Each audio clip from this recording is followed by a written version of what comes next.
বৃত্তের ত্রিভুজের ক্ষেত্রফল নির্ণয়ের অ্যালগরিদম এবং ফ্লোচার্ট এবং সি প্রোগ্রামের সদস্য। সেজন্য আমাদের সর্বপ্রথম অ্যালগরিদম পরিচালনা করার জন্য প্রথম ধাপ একে শুরু করতে হবে এবং ফ্লোচার্টের জন্য আমরা স্টার্ট করব।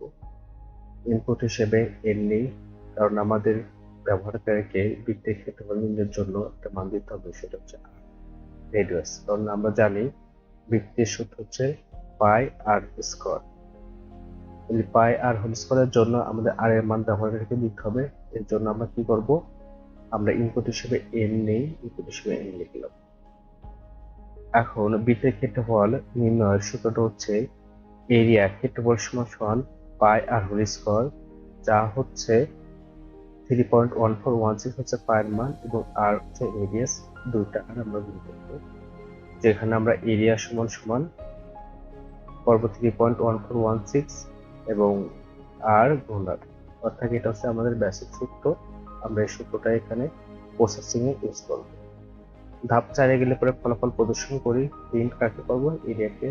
ওকে, প্রোগ্রাম শেষ করে প্রিন্ট। শুধু এখানে মনে রাখতে হবে আমাদের এরিয়া যে সূত্রটা কি, বৃত্তের ক্ষেত্রফল নির্ণয়ের অ্যালগরিদম ফ্লোচার্ট এবং সি প্রোগ্রামটা করতে হবে। এর জন্য আমরা প্রথমত ব্লকে যাব এবং যেখানে আমরা বৃত্তের ক্ষেত্রফল ইউজ করবো, দেখো কোথায় ইউজ করতে হবে। 3.1416 যে এরিয়া, তার সাথে যদি তুমি রেডিয়াসের কোনো মান গুণ করো, তাহলে অবশ্যই তুমি কি পাবা, প্রোটোটাইপের সংখ্যা আসার সম্ভাবনা সবচেয়ে বেশি থাকে। এখানে পূর্ণ সংখ্যা আসার সম্ভাবনা খুবই কম, তাই আমরা ইন্টিজার পরিবর্তে এখানে প্রথমত আমরা কি হলো ফ্লোট ইউজ করব, যার মাধ্যমে আমরা কি ব্যবহারকে নিতে হবে আর আর এবং এইটা হচ্ছে আমাদের ক্ষেত্রফল, এটা হচ্ছে আমাদের আরেকটা ভেরিয়েবল। প্রিন্টএফ লিস্ট ইন্টাররেডিয়াস তুমি নাম্বারটা কি করো, দাও। আচ্ছা, স্ক্যানে পার্সেন্ট নিতে হবে, কারণ ফুল টাইপ সংকলনে পার্সেন্ট কত, এর আর নেব। এখানে আমাদের একটা ভেরিয়েবল নিতে হবে আর, এবং এরিয়া হচ্ছে যেটা ক্ষেত্রফল আমরা দেখছিলাম 3.1416 এর সাথে ডবল আর দুটো গুণ করব, আমরা বৃত্তের ক্ষেত্রফল পাবো। প্রিন্টেবল জন্য সেক্ষেত্রে আমরা এরিয়া সমান পার্সেন্ট লিখতে পারি, কারণ প্রোডাক্ট সকল পার্সেন্ট এবং এরিয়া এটাকে প্রদর্শন করব। গেট সেই সেটা আমরা প্রথম লিখব। আমরা প্রোগ্রামটা রান করব।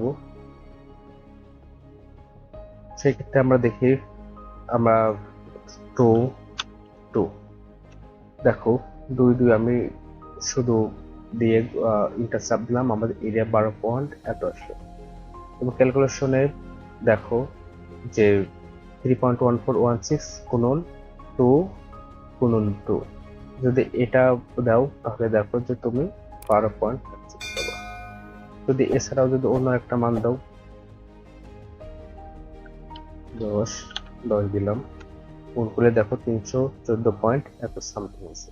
এখানে আরেকটু দেখো মেইন যেটা আমি গত কোন পর্বে বলিনি, এই মেইন ফাংশনে আগে তুমি চাইলে একটা ইন্টিজার ব্যবহার করতে পারো, কিংবা এখানে অনেক সময় কি ভয়েড নামে একটা বিষয় থাকে, যেটা বাতিল, মানে ইন্টিজার মেইন ফাংশন আগে কিছু নেই, এটাও তুমি ইউজ করতে পারো, বা ইন্টিজার ইউজ করতে পারো, এটা কোনো সমস্যা নেই। চাইলে তুমি যে মেইন শিখছো মেইনই ব্যবহার করতে পারো।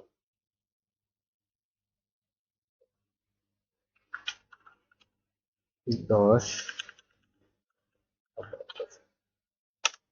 দেখো সেম মান এসেছে আমাদের।